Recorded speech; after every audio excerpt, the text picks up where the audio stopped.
Brought to you by Moonbeam Multimedia.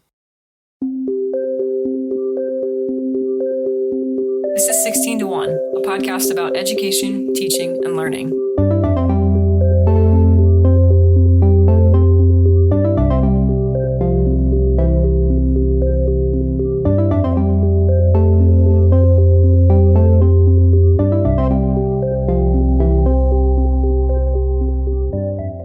Hi, hello. Hey, Okay, so we have news. we have news. A couple of different kinds of news. Go on. The first is news about us, and that is that we are soon... Yeah, what? That was a very pregnant statement. It was. Listen, we have some news about the pod first. We will be launching an email newsletter at some point in the not that distant future. It's probably just going to be pictures of the dog. Well, there might be Which some... sounds wonderful. I mean, there might be some dog-related bonus content, but we're not sending it out just yet, but we are going to start to collect email addresses for those of you who do want to be on this. We promise we will not spam you. We are just going to send you episode release reminders, headlines, latest headlines in education, and we'll talk a little more about that too. Resources, eventually we're hoping that we might get some job postings and professional development opportunities and events, conferences, stuff like that in there too, just to keep people up to date on the latest comings and goings in education. So if you are interested in signing up, that's our email newsletter. It's going to be launching pretty soon. Go ahead and get it on the list. Go to our website, 16to1.com, all spelled out. And if you go all the way down to the bottom of the page, there's a contact form. And right above that is where you sign up for the email newsletter. Assuming that I do my job and finish putting it on the website. Assuming Chelsea does her homework, there should be a button there. Yes. If I do my homework, there's a button. If not, I'm going to cut this part. So send it us doesn't thoughts and prayers. Yeah. Second bit of news. It's news about news. We're going to do a headline roundup at the top of each of our shows. We used to kind of just use the very beginning of each of our episodes to become comfortable with recording when we first started out, because we were, mostly we started out the show doing this for friends and family. And now we're doing this for far more people than that. And so we decided it'd probably be a better use of your time to just jump right into some information. Not that we're not going to banter and be ridiculous. We're just going to save most of that for the end of the show now. So, education news headline roundup at the very beginning of each of our shows. And then one more quick housekeeping note. If you wouldn't mind, please spread the word about 16 to 1 to just one friend or colleague or random passerby on the street. We would love it if you could just help us get the word out about the show a little bit. We're really grateful for all of you who have helped spread the word so far. We rely on your stories and your inspiration a lot. So we want to hear from more people, and we hope that you can help us reach more teachers and students and lifelong learners. Yeah. Just tell one person in your life about the show this week or something like that. We would be deeply appreciative. So thank you for sticking around. That's the housekeeping note. And with that, we will get into this news section. Yep. So our first piece of news is about Senate Bad. Bill. It's Bad news. It's bad news. We're not promising these pieces of news are good news. I looked so hard to try to find one Chelsea of the three of these threw that was up. like not horribly depressing, and it ended up being about the Holocaust. Chelsea at so, one point was like, it's all bad. And she was like holding up a white flag, basically. Like, I make was it like, be better. I need to do this tropey thing where I find at least one nice, like the nightly news, they always end on the feel good interest story. I was like, we need to find one. Cat was rescued from a tree. Yeah. Like, we need to find one good cat rescued from a tree in education story, and there aren't very many right now. So we're going to give you a really informational resource instead for the last one. So tell me about Senate Bill 83. Yes, Senate Bill 83, right here in the state of Ohio. It's called and I say this with some degree of sarcasm, even though it's the name of the bill, the Enact Ohio Higher Education Enhancement Act. Enact Act. Yep. Okay. Some great wordsmithery. I am going to read some of the highlights from this legislation and let you listeners come to your own conclusions about whether or not it destroys the possibility of education for public colleges and universities in the state of Ohio. So this week, the Republican-controlled Senate, the Ohio legislature here, voted 21-10 to send this bill to the Ohio House, and there are hearings going on right now on related legislation in the House. We're not quite sure if this is going to pass yet. So here are a few highlights pulled directly from the bill. Each state institution of higher education, and this is, again, mostly applies to public colleges and universities, but it also, I think parts of it apply to those who receive public funding in any way. They have to, like, confirm and assent that they believe in this stuff. So, anyway, schools must affirm and declare that faculty and staff shall allow and encourage students to reach their own conclusions about all controversial beliefs or policies, and shall not seek to inculcate any social, political, or religious point of view. That's okay. This is a mandated embrace of relativism. Is how I read this. And I'm not trying to be obnoxious about this. I am trying to understand how it is possible to believe that there is, and this doesn't have to come down to any side of political arguments. It's not about the sidedness. It's just about how do you actually teach if you do not think that it is necessary to inculcate an idea that there is such a thing as the right idea about something. Because anything in the world could be a controversial belief or policy. The intentional vagueness here is very familiar. This is a page taken out of... this is just an umbrella that they're going to be able to put over anything that they're mad about. This kind of vague language is going into a lot of anti-DEI legislation that's popping up around the country right now. So this is not unfamiliar, but... I mean, they would probably be okay if it was like, everyone should go to church and marry and have 2.5 kids and, you know. I mean, I think the thing that they're discovering a lot of times by these, like, this is actually happening with book banning stuff that's happening around the country. They're doing things like saying, yes, we should ban books with controversial topics, basically. And people are like, well, okay, well, the Bible has plenty of controversial topics in it, so we need to get that removed from all of the school libraries. The call is coming from within the house. I just don't know how you teach if we're supposed to encourage, not only allow, but encourage students to reach their own conclusions about all controversial beliefs. I can't wait for them to be like, we shouldn't be teaching Shakespeare, and like Shakespeare is like the thing that, you know, Common Core has listed for every single year of high school. My thing about it is not so much that they're trying to like not teach Shakespeare, it's that they're trying to basically permit of any interpretation of any issue as being correct. Now, I definitely think that educators should be helping students learn how to form their own conclusions. Like the free exercise of the mind is the purpose of the entire project. So I'm not trying to say that students shouldn't draw their own conclusions, but if we allow and in fact encourage students to reach conclusions that are perhaps wildly inappropriate given whatever starting points, I guess it's mandating that we admit that we don't care about supporting our beliefs in any kind of reality. Sure. If you happen to believe something that is completely counter to reality, but it is a controversial belief, then you're allowed and in fact encouraged to have it. That just seems really weird to me, but whatever. Okay, it prohibits any mandatory programs or training courses regarding diversity, equity, and inclusion unless the institution receives an exemption. Okay.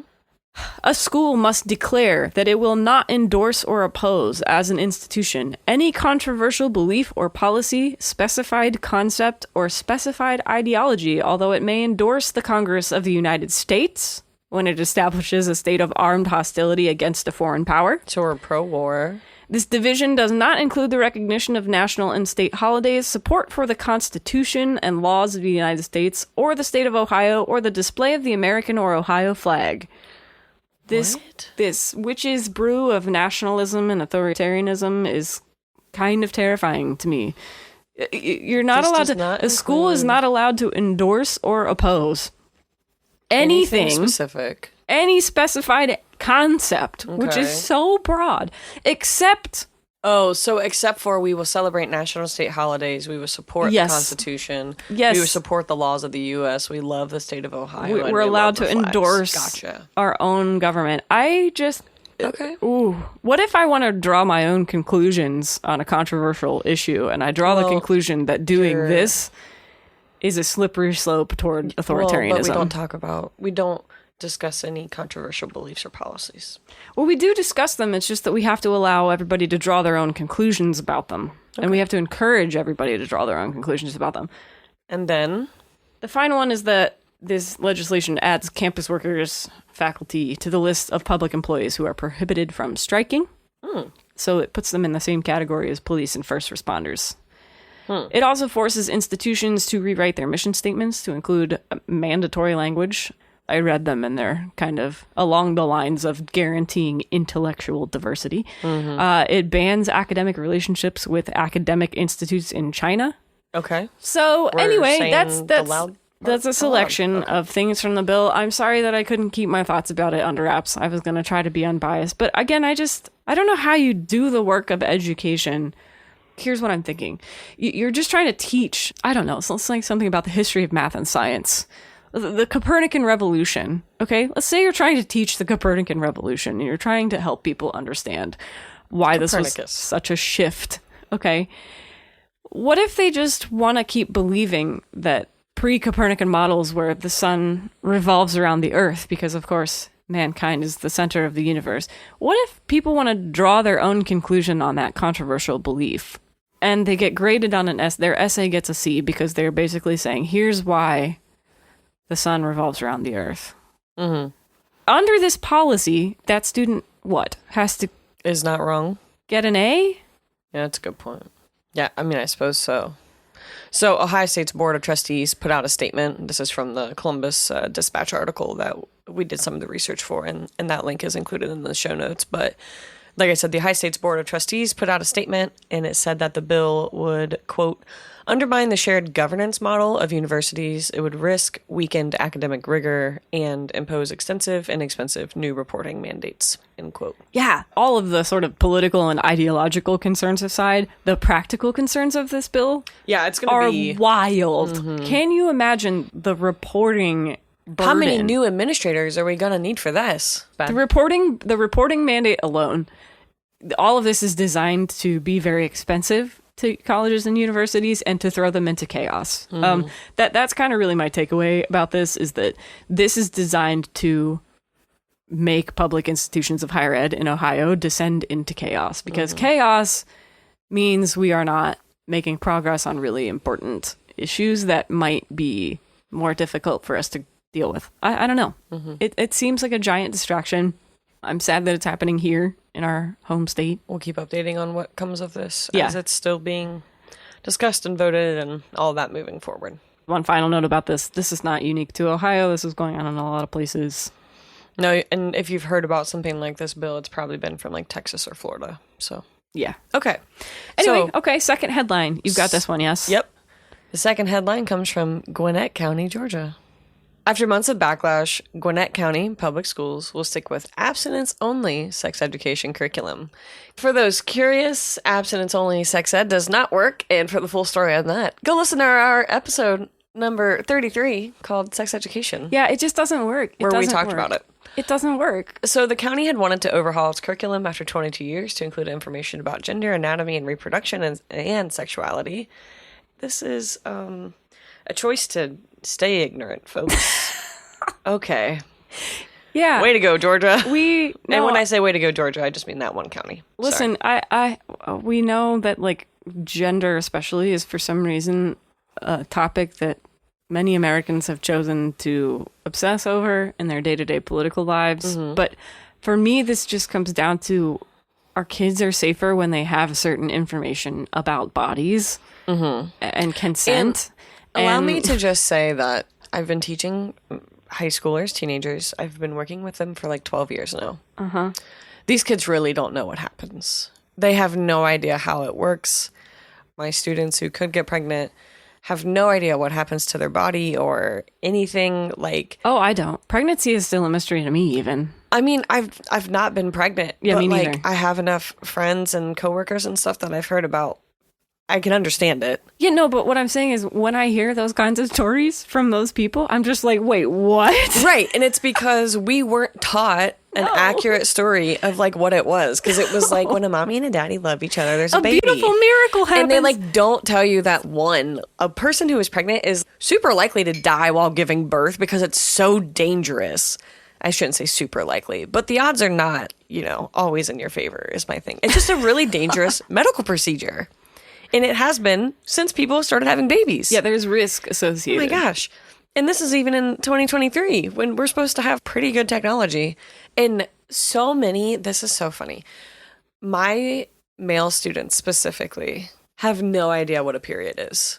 And like they'll see someone grab a tampon and they think it's the grossest thing ever. And I'm like, are you kidding me? It's just like a cotton ball. It's just like they have not been taught the truth about these things. And so I am like happily willing to have conversations with them to explain what a period is and how it works and what happens. I've had boys be like, well, I don't want to hear about this. I'm like, you probably have a mom. You maybe have a sister. Maybe someday you'll have a partner who has a period. You've got to get used to it. And also, like, it's just part of life. My kids don't know these things. I'm going to say that Richard Woods of the Georgia Department of Education also doesn't know these things. And he's the one who's strongly encouraging Gwinnett County to not teach people about these things. And so, like, I have always just had, like, a very open door policy about those types of conversations in my classroom because they have to learn it somewhere. And, like, not that I don't think my parents tried to, like, teach me the appropriate things about growing up and understanding how bodies change and things like that, but the school system also didn't help me better understand it. So that's Georgia.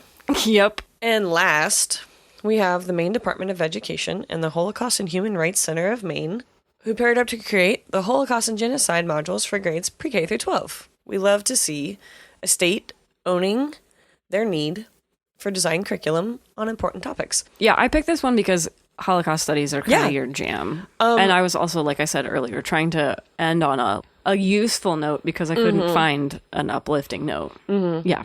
So for many years in Maine, Holocaust studies were not mandatory, but that's soon going to change because starting next school year, a bill approved by the Maine Governor, Janet Mills, will include that the history of the genocide and the Holocaust to be added and taught in Maine schools. And so I checked out their website, and their units and lessons are pretty solid, I think. They have, and I love this acronym, they have MOOSE, which is so great. I wish Ohio had something like that. So Maine has MOOSE, and that stands for... Maine has MOOSE. They probably do, right? Does Maine have MOOSE? I mean, I'm going to assume that's why they chose this silly acronym. Okay. But I think and Ohio has SAD. Never mind. Okay, so MOOSE stands for Maine Online Opportunities for Sustained Education. And they're free and available to anyone who has internet access. And basically, these modules are just a way to help make sure that what you're doing is age-appropriate materials. But it also has, like, themes and concepts and things like that to be following along. And like I said, I checked out their website, and I like it.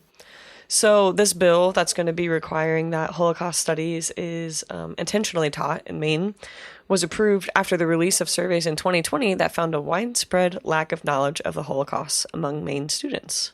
And then the last thing I want to add about MOOSE is that the quote I'm about to share, the link is in the show notes at the bottom, as always, but it says, the executive director for the HHRC said that there's a saying that history doesn't repeat itself, but it does rhyme. And they said that we urge the Maine legislature to pass these two important measures to address the concerning lack of knowledge of the Holocaust and the alarming rise in anti-Semitism and Holocaust denial in Maine and across the country. So, way to go, Maine. And like I said, some really great lessons that I kind of went through and eyeballed. And some of the stuff is stuff I already teach, which was cool to see. So, according to the Maine Department of Inland Fisheries and Wildlife, they have moose. Maine's moose population is the largest of all of the lower 48 states. No way. So, you are kidding me. There are lots of moose in Maine. That's so great. Way to go, Maine. You're winning. You are winning in all the ways. Katie really likes moose, for the record. So she might be moving to Maine. I want to go to Maine. Okay.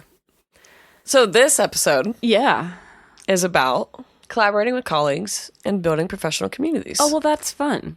Those are good things to do. They are. So I am going to talk at Chelsea now about my beliefs of collaboration. I'm going to listen. I'm going to sit in awe and listen because I don't have a lot of colleagues. I've only recently started to actually have what I would consider to be real colleagues. You have a dog? Yeah, that's true. That's true. My coworker. But that's why this is like, as you were talking about this, it helped me realize the importance of my colleagues too. So yes, please go ahead, take it away. When we chose this topic, I had a lot to say about it. I didn't realize I did, which was really exciting. So I want to start with this. Colleagues are everyone in this school. This isn't just teachers of teachers. This is our janitors, our paraprofessionals, and the aides, the secretaries and the guidance counselors, the school administration, the librarians, the study hall monitors, and our substitute teachers. These are the relationships that keep everyone moving. And I truly feel like if I did not have these people supporting me as a teacher, I couldn't keep moving, right? Because it's a million little things, as always. So on one side of this, it's important to acknowledge that colleagues are everybody in the school and not just your teachers. But the other thing, though, is that while you can't always help who your school hires, you can help yourself. And by helping yourself, I mean you can learn how to navigate coworkers that maybe don't jive with you, or that you feel maybe you don't work super well with for one reason or another. And I think that that's just part of being an adult too, right? Is that you work with people that sometimes are not your jam, and that's fine. But it's a hard thing to learn, and setting boundaries is important, but it's also really hard. It can be hard, especially if you're stuck with work because somebody isn't maybe doing what they should be doing to help you get it done. Sure. If you're supposed to be collaborating. It's like the kid in the group project who put his name on top of the paper, So I just wanted to start with that because, like I said, there's only so much you can do about who the school employs around you. And you just have to hope that they've chosen well, So what is collaboration? I just started kind of going through what I've experienced as collaboration and what I think good collaboration looks like. And when it works really well. Collaboration can be something like having a shared prep with your department, your co-teachers, your co-mentors, your advisors. So like a period in your day where you all have it off together. Yeah, most teachers have a prep anyways. It's not a free period. People call it a free period. I'm not free. A time with no scheduled students. And some schools can set it up so that you have that time with your department or with your mentor or with your whatever. Oh, I have a question about that. Do you think it makes more sense to make that so that you have that time with other people in your department or with people outside of your department? With your department. You think that's more important to have like that kind of subject matter discussion rather than... You don't think you could learn as much from like a math teacher or a history teacher? Could I? Sure. But I want my department. My department is always going to be my biggest benefit personally. It's not to say that I can't get something from working with other departments, but if you I need had time to with my choose, department. Yeah, if you had like limited time and you had to make a choice, that would be your department. Yeah, for sure. Okay. Well, just because that's like day-to-day stuff. Like me talking to people outside of my department is like unit to unit. That's not day-to-day work. Day-to-day work is what I need my English teachers for. So, gotcha. Collaboration is having shared lunch with your people. It's the office copy room. And what are they called? The watering hole? Yeah, like a watering hole. I would say the copier at a public school is definitely the equivalent of the the copy room is where everything dreams, hopes, wishes goes to die. Okay, well, here's the thing. I had first period class with a teacher that I really liked in high school, and she trusted me to be the one who would go to the copy room to make copies of whatever. Yeah. And it made me feel so important because, like you were saying, everyone was in there. It was just like the center of the students universe. Are no longer allowed in there. Because we don't want you in there. See? It's too much power. No, you have no power. You just get to hear things you shouldn't. That's kind of what I meant. The power is the information. No, well, here's the thing, though. Our copiers are very sensitive. I was also very discreet, though. I would never tattle on anything over her. No, but you would just you would think you were important because you got to be in there. I can totally see it. Like I said, listen, I was a type in high school. Okay, yeah, you still are that type. You're the adult type. No, like the copy room. We literally have a sign over the copier that just says "Hope." It's like, please work. There's a set of rules that's like, if it doesn't work once, pat it on its side and tell it it's doing a good job or something. Our copy room is just where it's temperamental. It is. Anyways, so we share our collaboration is that we all hate the copiers and when they're down, which is a lot of the time. It's like a shared cause. It is. Really we all rally around a bonding mission. Our hate. So collaboration is aligning curriculum and topics with other teachers, even those in different fields. And that's what I was talking about. One of the history teachers that teaches 10th grade, we share a lot of the same students. I'll usually talk to her to see when she's teaching her Holocaust unit, and that's about the same time I'll start. Her coverage of the Holocaust unit is obviously based more firmly in World War II, whereas mine is based more firmly in just the Holocaust as like a part of World War II, right? So that coworker and I can usually play off of each other a little bit to say, hey, where are you? And I can, go from there. And you can make sure you're not like, kind of overlapping content. Right. Too. Something else that is really cool as an opportunity for collaboration is using your coworkers and teachers and people in your school to come in and talk to your kids. They can share their lived experiences. They can talk about, all kinds of things. I really like having that as an opportunity for my kids to get to hear from people they normally wouldn't. Collaboration is staff events, which is not a staff meeting, even though sometimes I think they want us to think that's a staff event. We're forced to be there. But like after school events, right? You mean like a social event? Is that what you're talking about? Yeah, but even like a mixer. We've had like staff events at school that were fun, that weren't like a staff meeting in disguise, They'll bring in stuff for after school and we get raffled items. Hold on. I just want to clarify something real quick. You are excluding staff meetings from this list under what is collaboration. Is that on purpose? In my experience, most staff meetings have been an email that just had to be read aloud. Yeah. Okay, so I'm going to Do I think that that's a good practice? No, but I think a lot of Yes. times a staff meeting can be an email, and I love that. Now, You're not alone in this. I'm not trying to pick on you. I've heard this from virtually every teacher, and that's like a Well, large number of people in my life it's are because teachers. it's not a collaborative event. Right. It's because not. it's It should stage on be. a stage. It should be a collaborative Now, event. I can totally understand that some staff meetings are just things you need to say in a room where there can be a conversation, so it can become Especially if it's like a collaborative. Controversial leadership decision. Well, Yes. and even since I've been at my high school, we have changed periods in the day 3 times. Mm-hmm. That's a big change. That To the schedule, changes everything.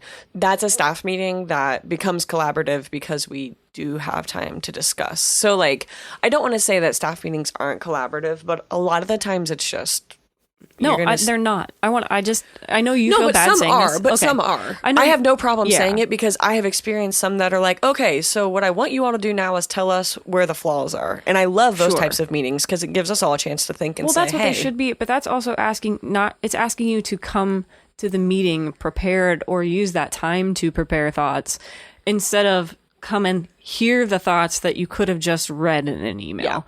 Yeah. And this is not unique to this has been everywhere. Schools. This is what most board meetings are too. Yeah. My dad and I have been talking about this a lot because we're very interested in effective leadership and effective communication within stakeholders of various groups. Anyway, we're just talking a lot about the board meeting because he attends a lot of them and I attend a few too. The thing that we've noticed is that the board meeting could be an email.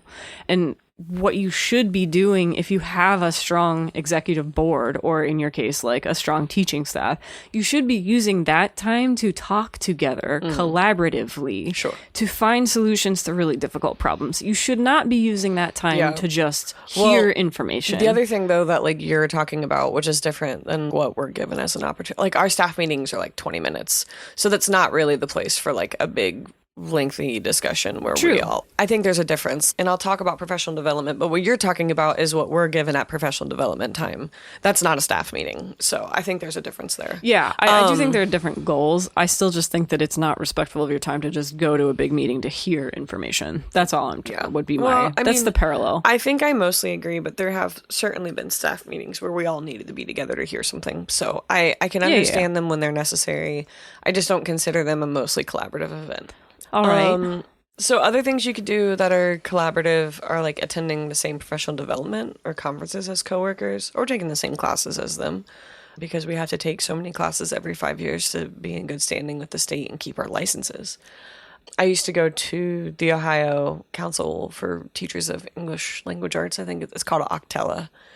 And my coworker and I used to go to that every year. Going with her was always a lot of fun, and we got to hear some great authors speak. I was trying to work it out with one of my other coworkers that they would go to NCTE with me, which is the National Conference for English Teachers. That just makes it so much more fun. And getting to take the same classes or attend professional, even one day professional developments or something like that is great.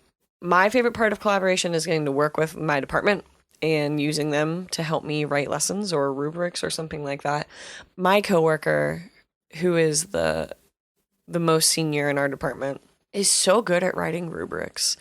It is like the most ungodly skill, and she is so good at it. And so every time I try to write a rubric, which is like the hardest thing I do in teaching, I immediately share it with her and I'm like, please help. She is so good at it. So I use her all the time because I'm like, please make this rubric work. And she does that.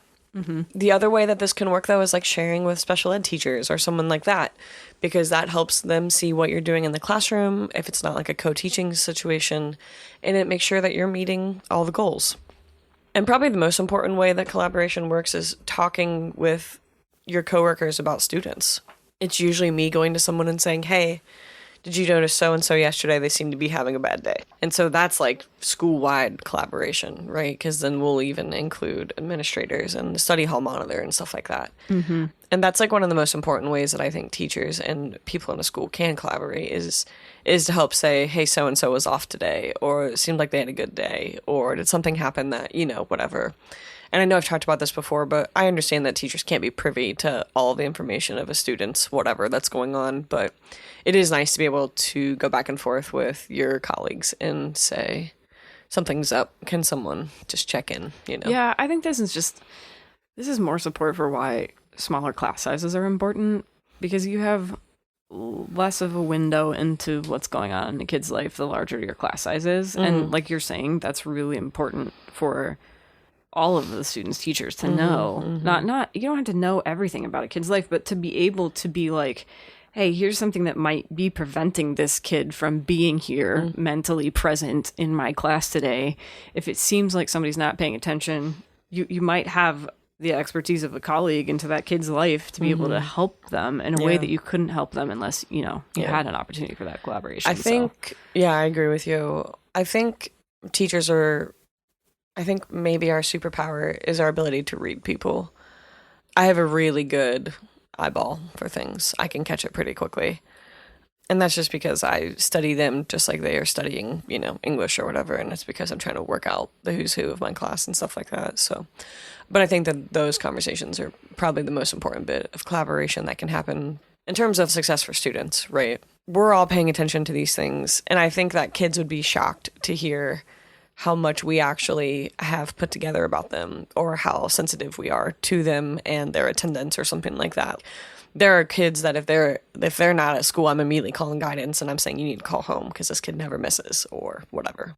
And then the last bit was just serving on a school committee or a volunteering group or leadership and organizations like that together, like working with your coworkers in other ways than just teaching.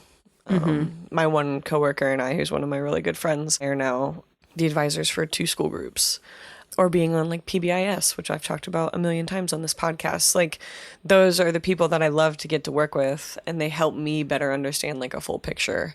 And so I think that's really important. And also what those opportunities do in like student groups is it gives me a chance to get to know kids that I wouldn't have known otherwise. And I think that's really good for communities too. Cool. So then I went through, because I felt like everything I was saying was just like my lived experience. And so I found a couple of articles, and these links are in the show notes. So the first one is an Edutopia article, and it was called Keeping the Door Open to Collaboration by Amelia Minero.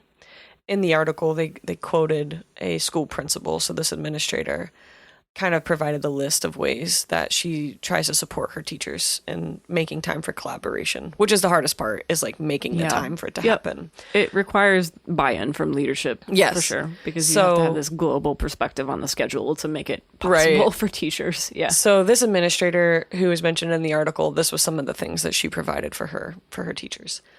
She provides a substitute teacher for half days once per quarter to ensure collaborative work. She provides extra time for peer-to-peer observations. She offers to create an agenda for teacher preparation once per week. She encourages her teachers to attend conferences, school site visits, and professional development together. She invites her teams to share out at school-wide staff meetings. And she encourages all staff to leave their doors open, fostering a transparent, collaborative environment, which kind of made me giggle a little bit because it's not often that they're like, hey, teachers, leave all of your doors open. But I can understand the thought of making everyone feel welcomed. So I think those are pretty good practices like this administrator is working on. Some of these things are very possible. I think it was last year. It was either last year or 2 years ago. we had an offer from our administrators that they would cover a class for us during a really hard week when we needed a little extra time for ourselves. And they sent it out to us in an email and we're like, we're here for you. We'll cover it, whatever. Like, no one took them up on it because we all felt too guilty to make them come in and to do something. And they like brought it up at the staff meeting. They were like, we offered and no one ever took us up on it. And we were like, it's too much work to miss class, and which is true. So like, it's a double-edged sword for sure. And then one other article. This article was from District Administration, and it was titled "The Benefits of Teacher Collaboration," and it was by Clara Thomas McClure.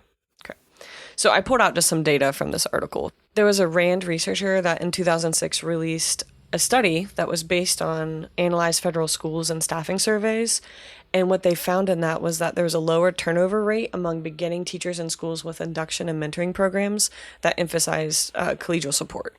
I mean, that makes sense to me, given everything you've said about your mentoring, onboarding, and things when you had a mentor and now when you are kind of acting as a mentor too. Yeah. I mean, my mentor is still my mentor and she will be Right. until she leaves me because she can't leave me. Okay. I will not let her exit. We have a hostage situation. It's a developing hostage here. situation and she would probably agree that she's being held hostage Okay. by me. Okay. So another bit from that article was that researcher Ken Futernick, this is from 2007, after surveying 2,000 current and former teachers in California, concluded that teachers felt greater personal satisfaction when they believed in their own efficacy, were involved in decision-making, and established strong collegial relationships. And then the last one, this is from 2008, and it was from the U.S. Department of Education, and the guide Turning Around Chronically Low-Performing Schools cited teacher collaboration as a frequent approach to improving instruction in 35 chronically low-performing schools that achieved dramatic turnarounds. And basically that just equated to substantial gains in student achievement within those 3 years. And it was because of the collaboration attempts. So, some data to support why we should all be hanging out together Yeah. and working together. I'll give a little more color to what I was talking about earlier then too. For a long time, I worked completely by myself as a freelance developer, web developer. And I would occasionally have a project where I would work with somebody sort of usually by email or whatever, but that's not the same thing as this kind of collaboration that you're talking about. No. And recently I've gotten to work with this other developer agency, and even just a bare minimum of exposure to other people and their brains makes me way more excited about my work than I Isn't it nice? realized.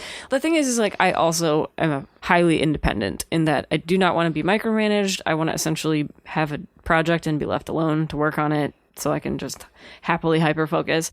This is a bit why I was complaining about it could have been an email approach, where it's like that's really not what I crave at all when I crave collaboration. I want to have deep exchange that helps me be better, collaboration. like helps me become more curious about things, helps me become more informed, helps me be able to do my job better. And that's what I have been able to find recently with this other developer group. It's really fun to work with them because I finally feel like I have a real set of colleagues for the first time in my It's a nice feeling. professional life in a while. I mean, I did used to have, I used to work in, not for myself. So I did used to have colleagues, but anyway, it's just been interesting to go so long without them and then also be without them during COVID. And like, anyway, it's been a good change. Yeah. I think probably growing up the way that I did, like my mom had a group of really, really close friends from her work as a social worker.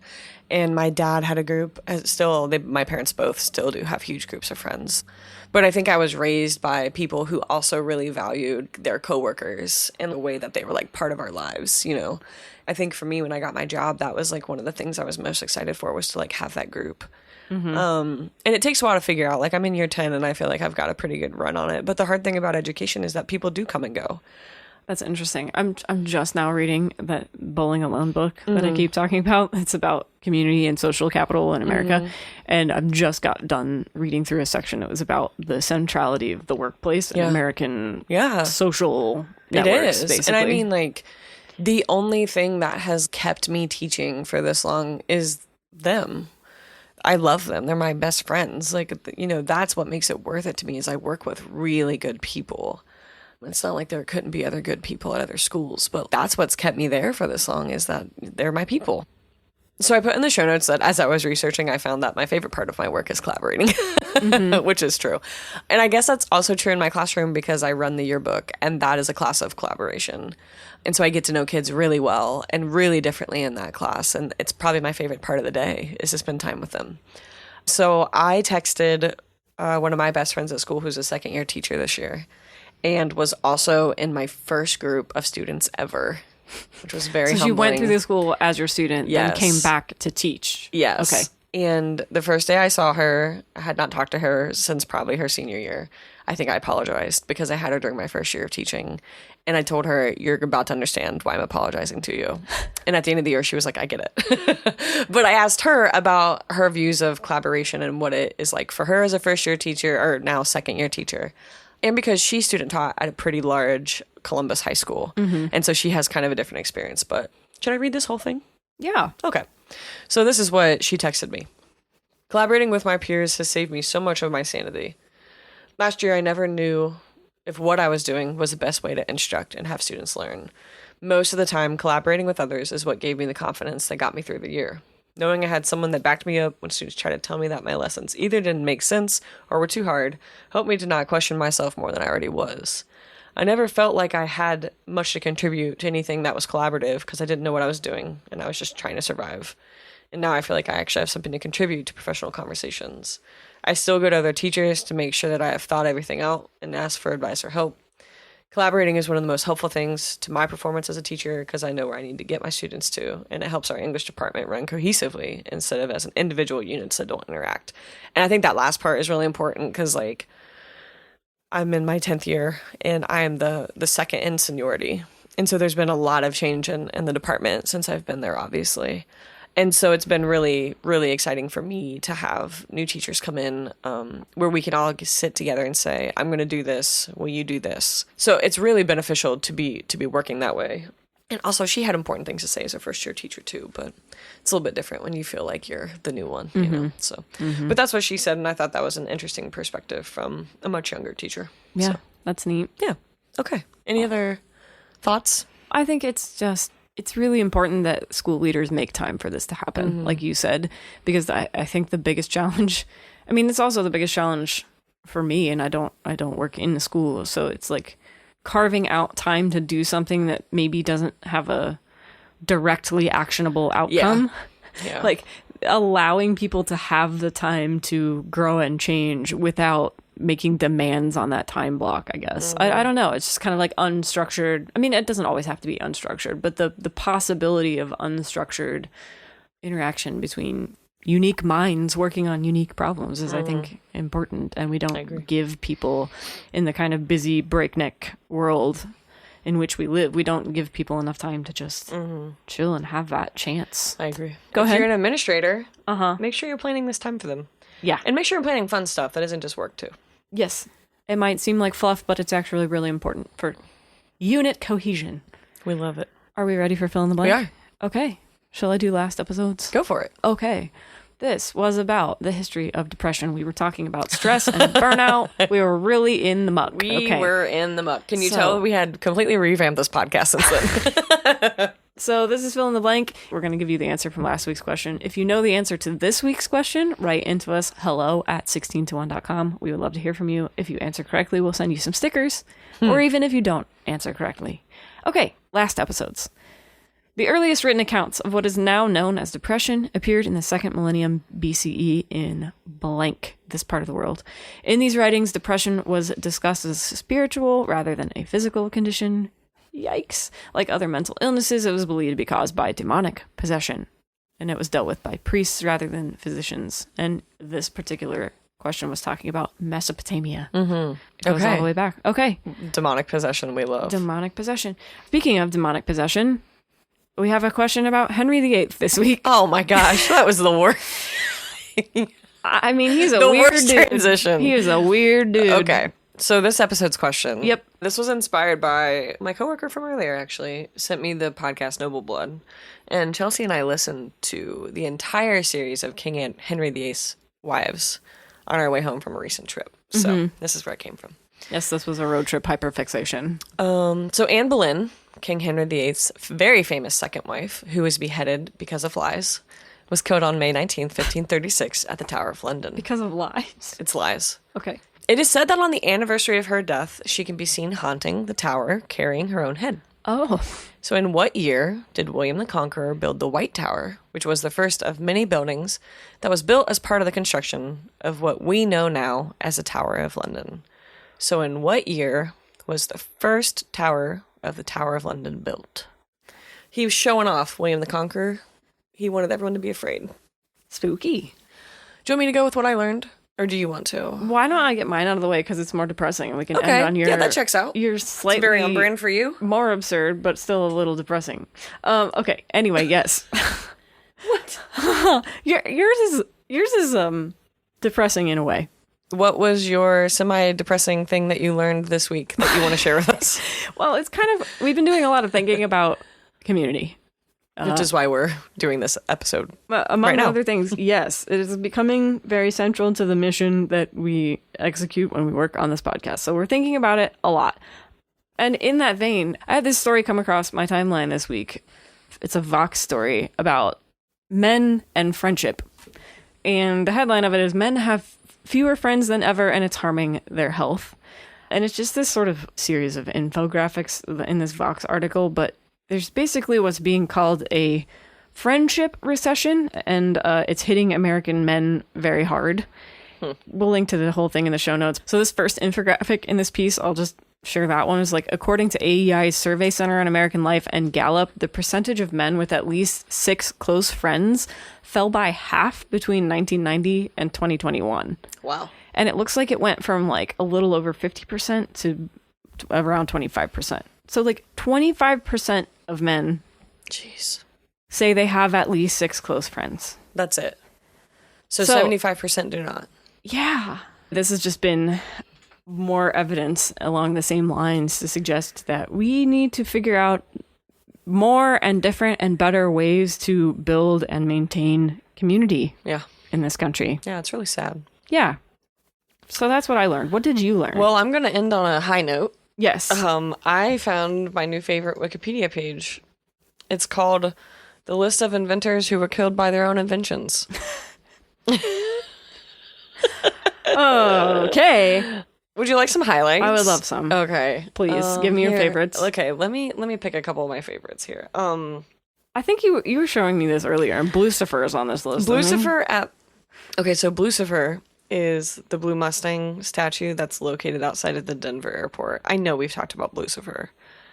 Mm-hmm. His creator, Jimenez, was killed by him because a section of the Blue Mustang fell on him and severed an artery in his leg. Yeah. So he is at the top of the list. Marie Curie is on here, right? Because of radium.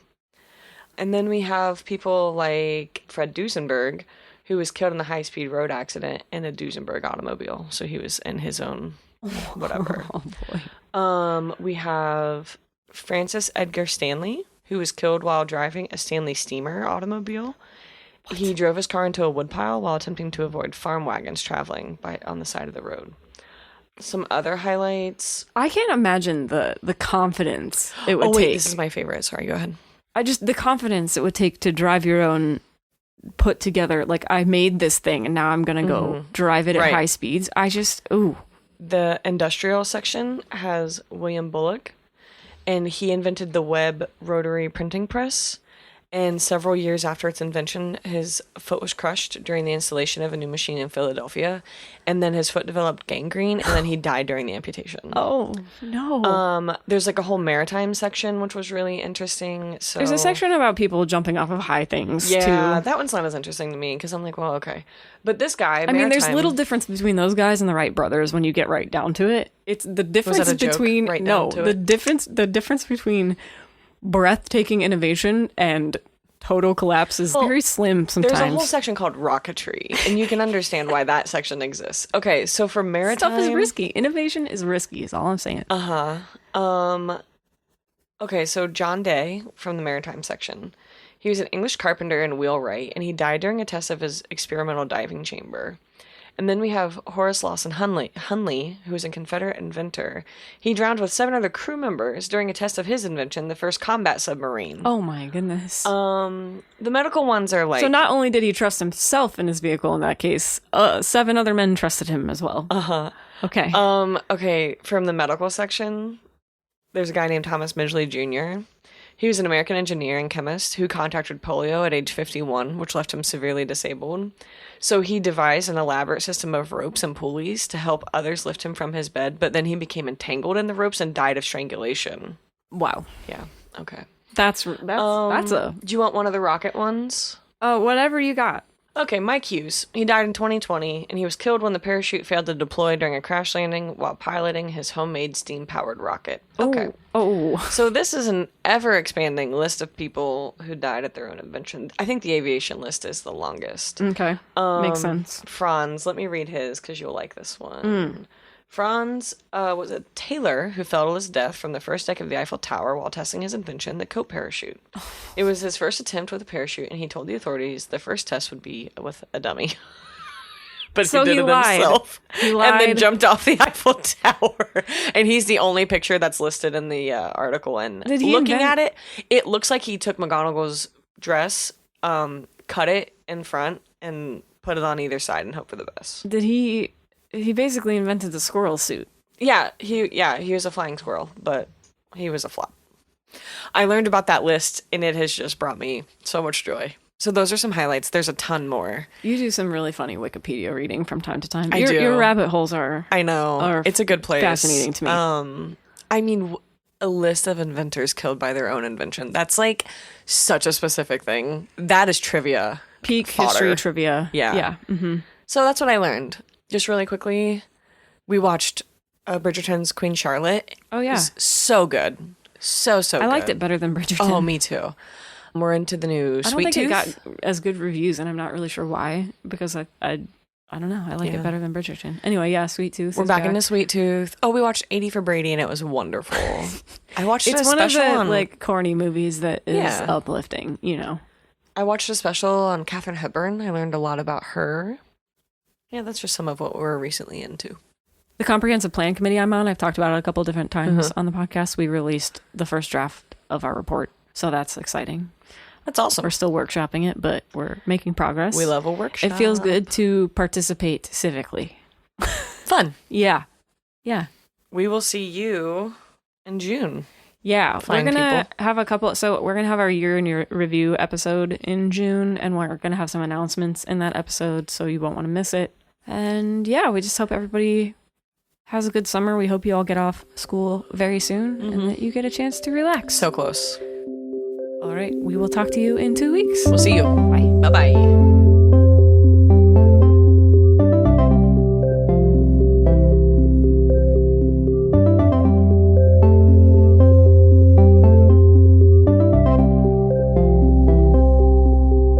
Hey, listeners! Thanks for supporting 16 to 1. We're trying to grow our audience, so please check us out at 16to1.com, all spelled out, and tell your friends about the show. On our website, you can find links to follow us on social media, an archive of all our old episodes, and a contact form where you can get in touch. Thanks again for listening, and we'll catch you next show.